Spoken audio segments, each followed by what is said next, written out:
அஇஅதிமுக பொதுச் செயலாளரும் முதலமைச்சருமான செல்வி ஜெயலலிதாவின் ஆணைக்கிணங்க தருமபுரி மாவட்ட ஜெயலலிதா பேரவை சார்பில் வாக்குச்சாவடி வாரியாக வாக்கு சேகரிப்பாளர்களுக்கு வழிகாட்டும் முகாம் அரூரில் நடைபெற்றது. இதில் அமைச்சர்கள் பங்கேற்று வாக்கு சேகரிப்பாளர்களுக்கு ஆலோசனைகளை வழங்கினர்.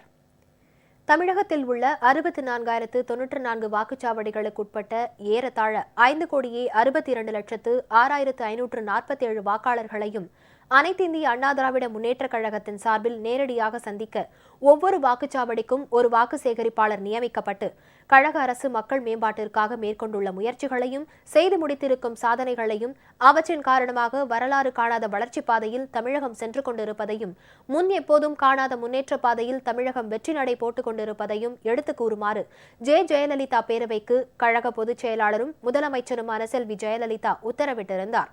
அதன்படி தருமபுரி மாவட்ட ஜெயலலிதா பேரவை சார்பில் அரூரில் வாக்குச்சாவடி வாரியாக வாக்கு சேகரிப்பவர்களுக்கான வழிகாட்டும் முகாம் இன்று நடைபெற்றது. இதனை மாநில ஜெயலலிதா பேரவை செயலாளரும் வருவாய்த்துறை அமைச்சருமான திரு RB உதயகுமார் துவக்கி வைத்து வாக்கு சேகரிப்பாளர்களுக்கு ஆலோசனைகளை வழங்கினார். கழக அரசு அளித்த வாக்குறுதிகள் 100% நிறைவேற்றப்பட்டிருப்பதை வாக்கு சேகரிப்பவர்கள் வாக்காளர்களிடம் எடுத்துரைக்க வேண்டும் என அமைச்சர் கேட்டுக் கொண்டார். இந்த முகாமில் கழக தலைமை நிலைய செயலாளரும் உயர்கல்வித்துறை அமைச்சருமான திரு P பழனியப்பன் கலந்து கொண்டு ஆலோசனைகளை வழங்கினார். மாவட்ட கழக செயலாளர் திரு பூக்கடை முனுசாமி, சட்டமன்ற உறுப்பினர் உள்ளிட்டோர் நிகழ்ச்சியில் பங்கேற்றனர்.